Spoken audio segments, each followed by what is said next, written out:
Entonces,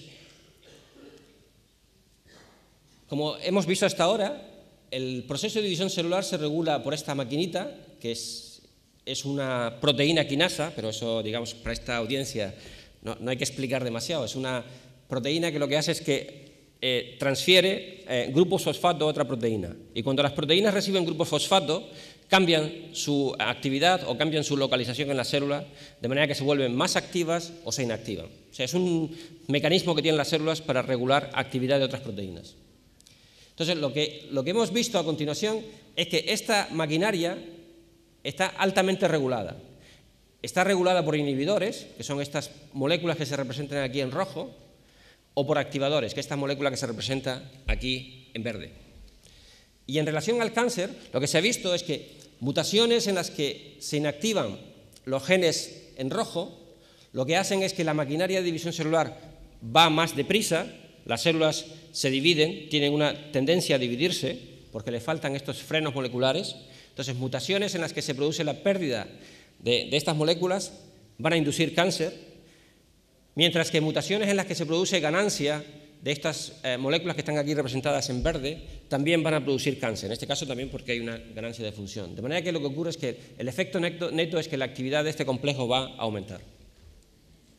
Entonces, para ilustrar simplemente uno de los experimentos que nosotros hemos hecho en el laboratorio, lo que les voy a contar es un par de experimentos que hemos hecho inactivando el gen este de aquí.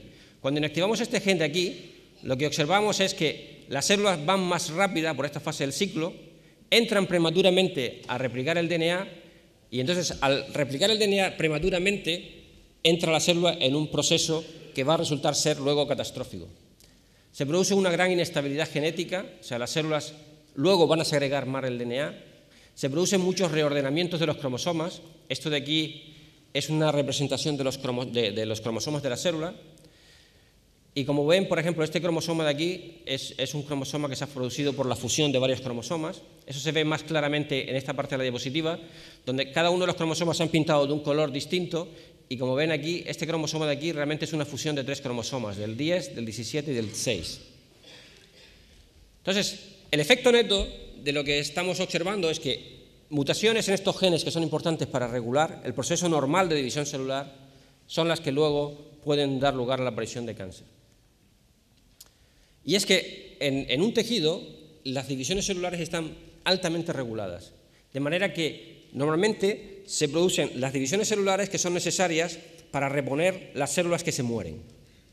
Si se produce alguna división celular extra y esa división celular se hace crónica, se puede dar lugar a un incremento del número de células en ese tejido y a la larga lo que va a ocurrir es que va a aparecer primero un tumor benigno que puede malignizarse.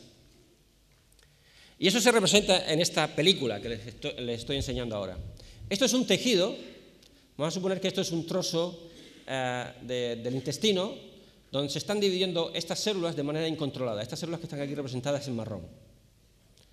Entonces, estas células, a lo largo de los años, normalmente tardan en algunos casos 20 o 30 años, van a ir creciendo y estas células van a formar en principio lo que es un tumor benigno. Mientras el tumor es benigno y se localiza en una zona, normalmente no hay problema.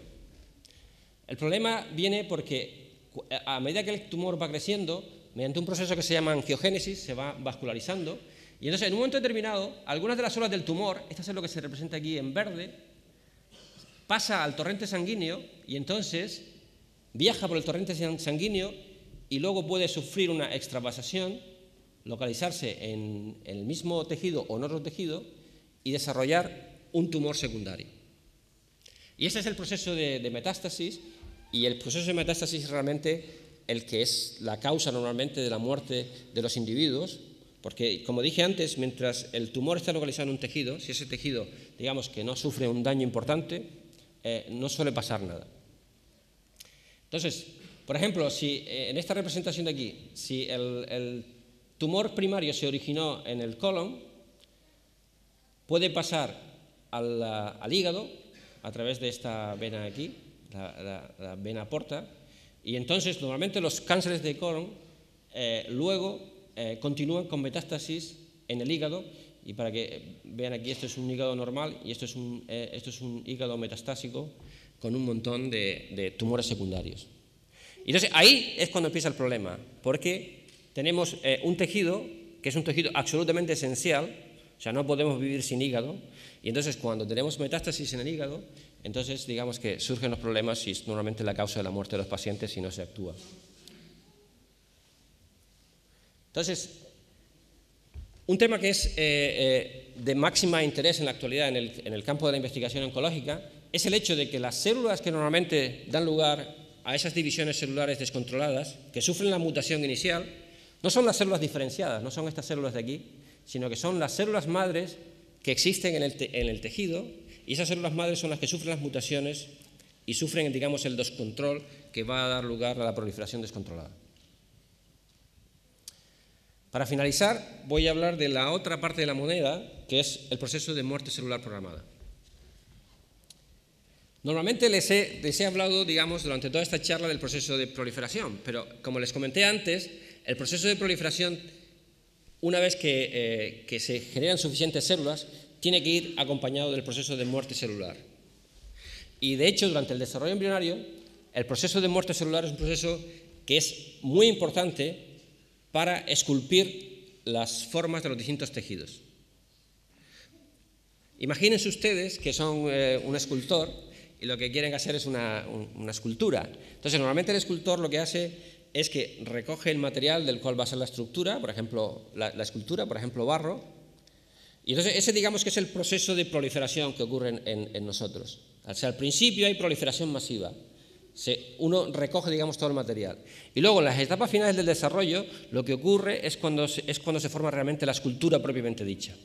Entonces, por ejemplo, durante la formación de los dedos de la mano, lo que ocurre es que ha habido una proliferación celular previamente y luego hay muerte celular en las regiones interdigitales, y esta muerte celular, que es una muerte celular programada, es la que da lugar a los dígitos. En el tubo digestivo ocurre exactamente lo mismo. Primero hay una proliferación y más tarde lo que ocurre es que hay muerte celular de las células en la parte interior del lumen del intestino, y de esa manera es como se genera la cavidad.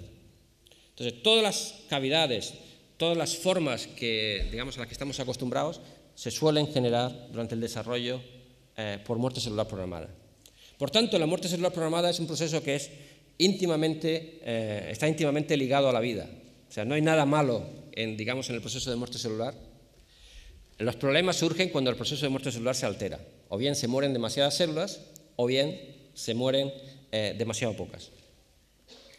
Entonces, para descubrir las moléculas que intervienen en el proceso de muerte celular programada, les voy a contar ya la historia final, que es la historia de estas tres personas de aquí, Richard Horvitz, John Sulston y Sidney Brenner, que obtuvieron por el trabajo que les voy a comentar el Premio Nobel de Medicina y Fisiología en el año 2002. Lo que ellos, el descubrimiento de esas tres personas, como muchos descubrimientos en la ciencia, ocurrió de una manera fortuita. Realmente ellos no iban buscando las moléculas que regulan el proceso de muerte celular programada, sino lo que querían estudiar realmente era cómo se generaba el organismo, cómo se generaba a partir de una única célula un organismo en particular.